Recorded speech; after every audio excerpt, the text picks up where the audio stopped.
सो hi friends, good morning. Video में स्वागत है आपका। आज हम लोग 18 अप्रैल के टॉप 10 जीके एमसीक्यूज देखने वाले हैं, जिसमें हम आज के सारे न्यूज आर्टिकल्स जो इंपॉर्टेंट हैं अलॉन्ग विद जितनी भी एडिशनल इन्फॉर्मेशन है पूरी कवर करेंगे फ्रॉम द वेरियस सेक्शंस। तो एक पूरा होलिस्टिक वीडियो होने वाला है, देखिएगा पूरा।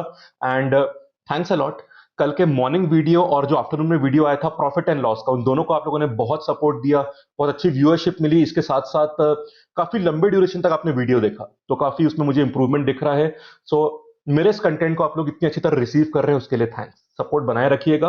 और आज वीडियो आने वाला है आफ्टरनून वाले में इंडियन इकोनॉमी के ऊपर, उसके एमसीक्यूज में बना रहा हूं पूरा। कोशिश पूरी है कि आज आ जाए वीडियो, तो उस पर अभी काम चल ही रहा है, ठीक है, उसको जरूर देखिएगा। आइए आज का वीडियो स्टार्ट करते हैं। Question number 1। जैसे कि आप जानते हैं, कल आरबीआई गवर्नर ने एक प्रेस कॉन्फ्रेंस करी थी, जिसमें उन्होंने काफी रिलैक्सेशंस दिए हैं to support the economy in these tough times. तो उसी से दो क्वेश्चन में लाया हूं। पहला question, ways and means advances मतलब WMA is the temporary loan facility provided by RBI to, किसको प्रोवाइड करते हैं? तो what is WMA? It is temporary loan facility, ये हम जानते हैं, which is provided by Reserve Bank of India to, किसको प्रोवाइड करते हैं? ऑप्शंस देख लीजिए। Central government, state government, both A and B, या फिर scheduled commercial bank SCBs. The right answer is C option. This is a facility which can be availed both by the central government and the state government. ठीक है, इसमें relaxation दिया है, क्या दिया मैं बताऊंगा। पहले डब्ल्यूएमए का थोड़ा बेसिक्स देख लो आप, फिर आगे चलते हैं। तो ये एक तरह का टेम्पररी लोन फैसिलिटी है डब्ल्यूएमए। अब ध्यान रखिएगा, जब भी स्टेट या सेंट्रल गवर्नमेंट का जो रिसिप्ट या एक्सपेंडिचर होता है, इसमें मिसमैच होता है, तो जब भी रिसिप्ट या एक्सपेंडिचर में मिसमैच होगा, इस मिसमैच को ओवरकम या फिल करने के लिए वो आरबीआई से टेम्पररी लोन ले सकती है, जिसको डब्ल्यूएमए बोलते हैं। These loans are temporary, valid only for 3 months. इनका 90 डेज का टेन्योर होता है, और अगर उस टाइम तक वापस नहीं किया तो ये ओवरड्राफ्ट कहलाता है। और इन लोन्स के लिए इंटरेस्ट भी देना पड़ता है, और वो इंटरेस्ट किसके बराबर होता है? रेपो रेट के बराबर। जो भी उस टाइम का रेपो रेट चल रहा है उसके बराबर। अगर ओवरड्राफ्ट हुआ, 3 मंथ्स क्रॉस हुआ, तो फिर उसके बाद थोड़ा एडिशनल इंटरेस्ट लगता है। ठीक है, और एक चीज और देख लीजिए। 1 अप्रैल 1997, मतलब जो फाइनेंशियल ईयर स्टार्टिंग थी 1997 और 98 की, मतलब 1 अप्रैल, तब ये स्कीम चालू करी गई थी। इससे पहले एडहॉक सिस्टम्स थे, अब इसके बाद चीजें सिस्टमैटिक हो गई हैं। क्लियर? और जो टर्म्स होते हैं लोन के, वो सेंट्रल गवर्नमेंट और आरबीआई आपस में डिसाइड कर लेती है। क्लियर? या स्टेट गवर्नमेंट और आरबीआई आपस में डिसाइड कर लेती हैं। वो लिमिट्स चेंज होती रहती हैं, उसमें रिलैक्सेशन दिए जाते हैं जो अभी भी दिए गए हैं। ठीक है, वो दोनों आपस में डिसाइड करते हैं। उसी के ऊपर एक न्यूज अभी आई है जिसको बताऊंगा मैं आपको। ठीक है, तो डब्ल्यूएमए का बेसिक समझ गए आप लोग। ठीक, अब आगे चलते हैं। आज की न्यूज जिसके कारण ये आर्टिकल आया है, this is from the Hindu newspaper, उसकी फ्रंट पेज की न्यूज है। और इसमें जो डब्ल्यूएमए का पार्ट है वो मैं जूम इन कर रहा हूं, क्योंकि अभी रीडेबल नहीं होगा, छोटा है थोड़ा फॉन्ट। ये देखिए, यहां पे देख सकते हैं आप। तो डब्ल्यूएमए का मतलब समझ गए। अब न्यूज पढ़ लो, आपकी आरबीआई ने क्या किया इसके साथ। Separately, RBI has also said that it has increase the ways and means advances limit of states by 60%। तो इसकी लिमिट 60% से बढ़ा दी है, over and above the level as on March 31, 2020। अब लिमिट क्या है, कितनी इंक्रीज करी है, उस सब पे जाने की जरूरत नहीं है आपको, बट मतलब पता होना चाहिए। ठीक, और रीजन समझ लीजिए। The move was aimed at providing greater comfort to the states for undertaking containment and mitigation efforts, जो कोविड-19 का मतलब जो ये क्राइसिस टाइम स्टेट्स के लिए भी चल रहा है, and to plan market borrowing program between better. ठीक है, सो इसमें दो रीजन है। जो भी मिटिगेशन एफर्ट्स चल रहे हैं कंटेनमेंट कोविड-19 के, उसमें हेल्प करने के लिए, और जो भी market borrowing program state government के होते हैं उनको बेटर प्लान करने के लिए। ठीक है, और एक चीज और, अप्रैल 1 में भी आरबीआई ने लिमिट बढ़ाई थी by 30%, and the increase limit will be available till September 30, 2020। मतलब जब तक क्राइसिस चलने की उम्मीद है तब तक की बात चलेगी, बाकी और कहानी पढ़ सकते हैं इसमें। ठीक है, तो मेन एस्पेक्ट ये हमारा देखना पड़ेगा। चलिए आगे चलते हैं। देखिए, एक बात ध्यान रखिएगा, सिर्फ इस पैराग्राफ, क्योंकि मैं न्यूज़पेपर की स्ट्रैटेजी बताता हूं पढ़ने के लिए, आप सिर्फ ये पैरा मत पढ़िए, इसमें फैक्चुअल जानकारी है। आप डब्ल्यूएमए का मतलब भी समझिए, और उसके बाद ये लाइन भी पढ़िए। This is the theoretical elaboration of WMA, कि how does WMA help the state और सेंट्रल गवर्नमेंट, वो भी पढ़ना चाहिए आपको। बेटर वर्ड्स और बेटर कॉन्सेप्ट भी मिलेंगे। ठीक है, तो शॉर्टकट नहीं, पूरा पढ़ना सही रहता है। क्वेश्चन नंबर 2, उसी पे एक और क्वेश्चन, फिर आगे चलेंगे।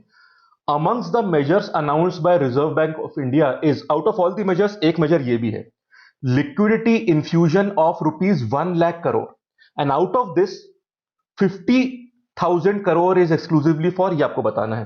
तो 1 लाख करोड़ का इन्फ्यूजन लिक्विडिटी का करा है आरबीआई ने, उसमें से 50,000 करोड़ एक्सक्लूसिवली किसके लिए किया आपको बताना है। Answer is NBFCs.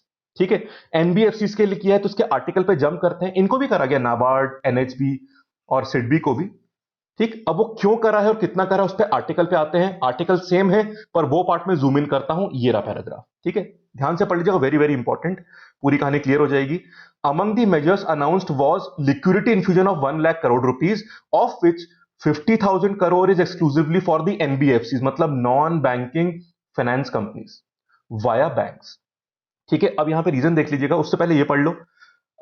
दूसरा 50,000 करोड़ जो बचा 1 लाख करोड़ में से, वो किसको दिया है।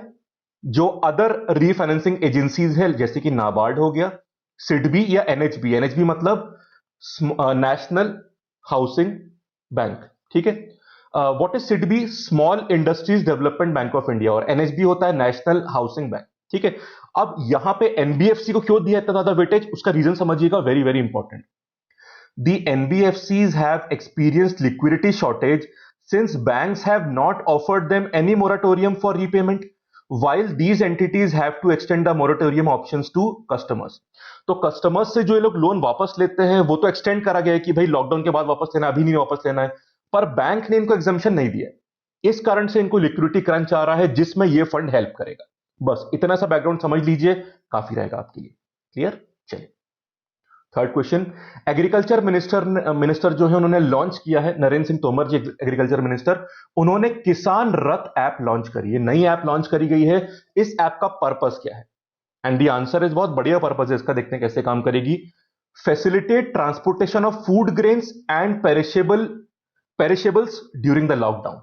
तो कुछ एग्जाम्पशन आप जानते हैं कि एग्रीकल्चर में दिए गए हैं, तो जो फूड ग्रेन्स है, पेरिशेबल्स हैं, जो प्रोड्यूस हो गए हैं, उनको मार्केट तक पहुंचाना और आगे पहुंचाने वाला काम ये ऐप हेल्प करेगी। तो जैसे हमारा ओला और उबर होता है ना, कि हमें कहीं जाना है तो हमने ओला उबर मंगा ली, जो अभी तो नहीं चल रही हैं, उसी तरह से फूड ग्रेन्स के लिए भी ये ट्रांसपोर्टेशन की हेल्प ले सकते हैं। देखिए क्या बढ़िया स्कीम है, यहां पढ़ते हैं।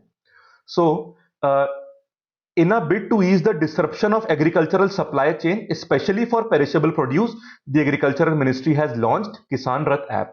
अब ये ध्यान पढ़िएगा, which will connect the farmers and traders to a network of more than 5 lakh trucks and 20,000 tractors. ठीक है, इस एप्लीकेशन को एनआईसी ने डेवलप किया है, नेशनल इंफॉर्मेटिक्स सेंटर। ठीक है, and it will help the farmers and traders who are searching for vehicles to move the produce. अब दिस विल इंक्लूड बोथ, ये प्राइमरी ट्रांसपोर्ट भी इंक्लूड करेगा और सेकेंडरी वाला भी इंक्लूड करेगा। प्राइमरी ट्रांसपोर्ट में क्या आता है वो देख लीजिए। आप देख रहे हैं एग्रीकल्चर है, किसी भी ऐसे में ऑब्जेक्टिव क्वेश्चन में या सब्जेक्टिव क्वेश्चन में, फॉर एग्जांपल यूपीएससी मेंस हो गया, वहां पे लैंग्वेज को ऑप्टिमम तरीके से यूज करने के लिए कितने अच्छे वर्ड्स मिल रहे हैं आपको, कितनी सिंपल भाषा में वो चीजों को डिटेल या इलेबोरेट कर रहा है। ये इलेबोरेशन आपके लिए हर एग्जाम के लिए बहुत जरूरी है, इसलिए सिर्फ हेडिंग या सिंगल पैरा से काम नहीं चलेगा, क्वेश्चन बीच में छुपे होते हैं, पढ़ लीजिए। तो what is primary transport, it is from the farm to the mandis, local warehouses और the collection centres of farmer producers organisation. और सेकेंडरी वाला क्या होता है, from these local mandis to the intra and inter state mandis, processing units, railway station, warehouses और wholesalers. ठीक, तो इस तरह से दो ट्रांसपोर्टेशन की कैटेगरी यहां पे बनती है। ठीक, बाकी यहां पे पूरा उसके बारे में और समझाया गया है, वो आप पढ़ सकते हैं। और इधर एक चीज और देख लीजिए, यहां पे मैं पढ़ रहा था, this application will be available from Google play stores. तो आपके आसपास भी अगर कोई फार्मर्स वगैरह हैं आपके पहचान में, तो फिर आप उनको ये खबर बता सकते हैं, it is very very important. ठीक है, चलिए आगे चलते हैं। अगला क्वेश्चन लैब्स का, क्योंकि लैब्स का रोल मुझे लगता है कि इस फेज के बाद एग्जाम्स में बहुत इंपॉर्टेंट रहेगा, क्वेश्चन पूछे जाएंगे। वेयर इज IIM टेक, ये एक लैब का नाम है, इंस्टीट्यूट ऑफ माइक्रोबियल टेक्नोलॉजी। ये लैब किसके अंडर आती है पहले बता दूं मैं आपको, ये CSIR के अंडर आती है, council of scientific and industrial research. ठीक है, उसके अंडर आती है। अब आपको ये बताना है कि ये लैब कहां पे है। The answer is Chandigarh. और एक बहुत इंपॉर्टेंट खबर है, ये देख लीजिए। खबर ये है कि CSIR की काफी लैब्स पहले से ही ये देखिए, whole genome sequencing of corona virus वो कर रही थी। ये जो जीनोम सीक्वेंसिंग होती कोरोना वायरस की, इससे उसकी बेसिकली समझने में हेल्प मिलती है। तो जो भी वैक्सीन डेवलपमेंट वाला काम चल रहा है या फिर टेस्टिंग के और मेथड इवॉल्व करने की बात चल रही है, उन सब में सीक्वेंसिंग काफी हेल्प करेगी। तो ये रिसर्च का पार्ट है।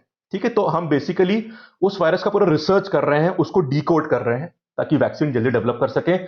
अब देख लीजिए यहां पे सीएसआईआर की एक और लैब अब सीक्वेंसिंग करेगी, उसी का नाम है IM tech, institute of microbial technology has taken up this task, और ये चंडीगढ़ में, वो ध्यान रखिएगा। इससे पहले दो लैब ये काम और कर रहे थे सीएसआईआर का। कौन सी lab? Centre for Cellular and Molecular Biology, CCMB, जो हैदराबाद में है, और दूसरी Institute of Genomic and Integrated Biology, IGIB, ठीक है, ये दिल्ली में है। और आई एम टेक कहां पे है? चंडीगढ़। तो तीनों का लोकेशन ध्यान रखिएगा। ये मैं इनके होम पेज पर गया था। ये सीएसआईआर की लैब्स हैं, I M Tech, institute of microbial Technology, जो Ministry of Science and Technology Government of India के अंडर आता है। उनके होम पेज में आप देख सकते हैं कि उन्होंने यही यहां पे डिस्प्ले किया है, that CSIR I M tech to start novel corona virus genome sequence. तो अपने वेबसाइट पे भी उन्होंने लगा दिया है। तो वेबसाइट पे जाके आप इनकी और जानकारी भी ले सकते हैं, काफी हेल्पफुल इंफॉर्मेशन मिलेगी आपको। तो वो रिसर्च में थोड़ा टाइम जरूर देते रहा करिए, बाद में टाइम नहीं मिलता, अभी इस टाइम को देते रहिए, तभी हमारी पूरी इंटीग्रेटेड एग्जाम के लिए तैयारी पूरी होती है। आगे चलते हैं। Question number 5, another important news आज की। Minor forest produce activities have been exempted in the lockdown. ठीक है, which of the following is a minor forest produce? Forest produce जो होता है उसमें माइनर वाला किसे बोलते हैं? बैम्बू को, फ्रूट्स को, फ्लावर्स को, या all of these? The right answer is all of these. ये तीनों माइनर फॉरेस्ट प्रोड्यूस है। Very important question for forestry, climate change and rural development also, rural and tribal development. ठीक है, अब खबर पढ़िए पहले, द हिंदू न्यूज़पेपर से है, पहले ये पढ़ लीजिए। सो रिलैक्सेशंस में आगे बढ़ाई है बात। एमएचए ने क्या बोला है? दे हैव एडेड द, अब ये लाइन पढ़िएगा, एग्जेम्पशन में क्या इंक्लूड और हो गया है? Collection, harvest and process of minor forest produce to the list of activities that will be permitted. अब ध्यान दीजिएगा, माइनर फॉरेस्ट प्रोड्यूस क्या होते हैं? They include the non timber items. Timber मतलब जैसे एक पेड़ लगा है बड़ा सा, ठीक, उस पेड़ को मैं नहीं काट सकता क्योंकि उसमें टिम्बर है, लकड़ी है, ठीक है। पर जो भी नॉन टिम्बर प्रोड्यूस है, फॉर एग्जांपल नीम का पेड़ लगा है, अब नीम के पेड़ में कुछ अगर कुछ ऐसे फ्रूट्स वगैरह लगे, उसको मैं तोड़ सकता हूं, पर पूरा पेड़ नहीं काट सकता, ठीक है। तो जो नॉन टिम्बर आइटम्स होते हैं, जैसे फल हो गए, वेजिटेबल्स हो गए, उनको तोड़ सकते हैं, पर पूरी लकड़ी नहीं काट सकते हम लोग, वो इलीगल होता है, ठीक है। सो नॉन टिम्बर आइटम्स जो होते हैं वो इंक्लूड होते हैं। अब एग्जांपल देख लीजिए, बैम्बू या बांस, रूट्स या जड़ जो होती है, सीड्स मतलब बीज, फ्रूट्स फल, फ्लावर्स एंड प्लांट्स, ये सब होते हैं non timber items. Very very important list for rural development also, agriculture also and geography also, ठीक है। और उसका रीजन देख लीजिए, a number of people from the scheduled tribes and other forest dwelling communities depend on the collection and sale of such items for their livelihood। इसके अलावा आपने देखा है जो गम होता है, गोंद जो पेड़ से निकलता है, वो भी नॉन नॉन टिम्बर आइटम होता है, और वो भी माइनर प्रोड्यूस में आता है, ठीक है, क्योंकि वो लकड़ी नहीं है। And reports show that police has been preventing forest dwellers from leaving their home to collect the minor forest produce due to restrictions। तो अब थोड़ा एग्जाम्पशन मिलेगा यहाँ पे, but internally it's a very important question, ठीक है। बहुत सारे सेक्टर्स या टॉपिक्स यहाँ पे इंटीग्रेट होते हैं, ध्यान रखिएगा। अगला question, who is the DG, director general of AFMS, armed forces medical services? Answer देख लो पहले, फिर न्यूज पे चलते हैं। लेफ्टिनेंट जनरल अनूप बैनर्जी, ठीक है, he is the DG of AFMS. अब ध्यान रखिएगा यहाँ पे, ये बेसिकली आर्म्ड फोर्सेस का मेडिकल सर्विसेज है। Defence medical corps to join the fight. अब इसमें रीजन बहुत सिंपल है, यहां पढ़ सकते हैं आप। आर्म्ड फोर्सेस मेडिकल सर्विसेज जो है, उन्होंने अपने एफर्ट्स को स्टेप अप किया है to assist the civil administration in fighting कोविड-19। As a part of this, orders have been issued to notify 50 AFMS hospitals as dedicated covid hospitals and mixed covid hospitals. ये पूरी कहानी यहाँ पे देख सकते हैं। अब डिफेंस मिनिस्ट्री ने ये बोला है, तो 50 हॉस्पिटल्स डेडिकेटेड कोविड हॉस्पिटल बनाए हैं। और ये जो आर्म्ड फोर्सेस मेडिकल सर्विस है, अब ये किसे हेल्प करेगा? सिविल एडमिनिस्ट्रेशन को, ताकि मिल के कोविड-19 को फाइट करा जा सके, ठीक है। तो सिविल एडमिनिस्ट्रेशन मतलब जैसे हमारे सिविल हॉस्पिटल्स होते हैं और ये डिफेंस हॉस्पिटल्स हैं, अब ये लोग मिलके काम करेंगे और इससे अच्छा सपोर्ट मिलेगा, ठीक। तो ये तो खबर है जिसमें आप देख सकते हैं कि राजनाथ सिंह जी जो डिफेंस मिनिस्टर है हमारे, he is reviewing the functioning of armed forces medical services in new Delhi. उसी के लिए खबर आई है। तो यहां पे एक इंपॉर्टेंट खबर क्या बनती है कि ये जो एएफएमएस है, ये तो डायनेमिक खबर होगी जो आज की है। स्टैटिक न्यूज है कि इसके डीजी कौन है, हेड कौन है, ये रहा उसका आंसर। पीआईबी जो वेबसाइट होती है गवर्नमेंट की ऑफिशियल प्रेस इंफॉर्मेशन ब्यूरो, वहां से मैं लाया हूं। ये भी बड़ा अच्छा सोर्स है वैसे, डेली इसको पढ़ा करो आप, काफी चीजें मिलती हैं, पढ़ लीजिए। ये खबर पुरानी है, 1 नवंबर 2019 की, जब अपॉइंटमेंट उस टाइम पे हुआ था। ठीक, अब यहां पे आप देख लीजिए, this is the name. Lieutenant general Anup Banerjee assume the office as director general of armed forces medical services. बाकी उनका पूरा आप देख सकते हैं यहाँ पे कहानी, उनका पूरा हिस्ट्री, कहां से वो पास आउट है, क्या क्या उन्होंने पोजीशंस होल्ड करी, वो पूरा पढ़ लीजिए। ठीक है, चलिए question number 7। Which is the first state to carry out rapid testing for covid 19? तो कोविड 19 जो बीमारी, उसके लिए रैपिड टेस्टिंग स्टार्ट करने वाला पहला स्टेट है राजस्थान। ठीक है, राजस्थान बन गया है, न्यूज पढ़ लीजिए। So Rajasthan initiates rapid testing. So Rajasthan became the first state to carry out rapid testing for COVID-19। अब देखिए इस टेस्ट का मतलब देख लीजिए बस, आपको पूरा टेस्ट याद नहीं करना है कि टेस्ट किस तरह से होता है, बस थोड़ा बेसिक्स जानना है, वो ये देख लीजिए। Though the rapid test is not a confirmatory diagnosis for SARS CoV-2, SARS corona virus जो 2 है, इसका नाम दिया गया है, कोरोना वायरस का ऑफिशियल नाम दे दिया गया है। इसको पहले नोवल कोरोना वायरस बोलते थे, पर इसका नाम दे दिया, क्या दे दिया? SARS CoV-2। ठीक, सो दो rapid test is not a confirmatory diagnosis for SARS CoV-2 infection, it helps in quickly isolating a person who tests positive in order to contain the spread of the virus। ठीक है, और एक और बात बोली गई है, the test will be done at designated points on people with symptoms and on super spreaders such as vegetable vendors, shopkeepers and grocery store person, जहां से और फैलने की चांसेस रहती है। तो इस तरह से कहानी यहां पे बढ़ रही है। ठीक है, चलिए क्वेश्चन नंबर 8 देख लीजिए। डेविड मालपास, ये किसके प्रेसिडेंट है? इसका इन्होंने आज अपने ओपिनियंस काफी दिए हैं, तो वो भी हम देखेंगे। जब कोई भी इंपॉर्टेंट पर्सन, कोई इस तरह के बड़े ग्रुप या ऑर्गेनाइजेशन का हेड कुछ बोलता है तो इंपॉर्टेंट होता है, आप इसे कहीं पे कोट भी कर सकते हैं, इंटरव्यूज में, जीडीज में, या फिर सब्जेक्टिव क्वेश्चंस में। World bank is the answer. तो वर्ल्ड बैंक के प्रेसिडेंट है डेविड मालपास, ध्यान रखिएगा, वर्ल्ड बैंक। और इन्होंने अपने ओपिनियन दिए हैं, पूरा पढ़ लीजिएगा आराम से, द हिंदू का आर्टिकल इकोनॉमी सेक्शन में मिल जाएगा आपको। बाकी न्यूज़पेपर में भी चीज आई होगी होपफुली। एक दो इंपॉर्टेंट बातें हम देख लेते हैं, फिर आगे चलेंगे। ठीक, उन्होंने चिंता यह जताई है कि there is disruption in the domestic food supply chain which is a very pressing issue. दूसरा उन्होंने बोला है कि जो लेबर शॉर्टेज हो रहा है इस कारण से, क्योंकि सब लोग अपने घर जा रहे हैं, are impacting the logistics and loss of jobs and income. ठीक है, इस कारण से it is also impacting the people's ability to afford the food. ठीक, तो इस कारण से प्रॉब्लम क्या आ रही है? There is a double problem, supply की भी और डिमांड की भी, क्योंकि डिमांड में भी कमी आ रही है और सप्लाई में भी डिसरप्शंस हो रहे हैं, और इस कारण से वो पूरी बातें करी गई हैं। And we are expecting a major global recession which will be much deeper than the great recession जो 2007 और 9 में आया था। And World Bank has recently projected 1.5 to 2.8% growth rate in these fiscal years. वो आप पूरा पूरा आर्टिकल पढ़ सकते हैं, पूरी कहानी यहाँ पे लिखी हुई है, पर मेजर जो आइडियाज है मैंने बता दिया आपको, मेजर थीम्स बता दिए, बाकी आप पढ़ लीजिएगा, इंपॉर्टेंट है, पढ़ना मत भूलिएगा। आगे चलते हैं।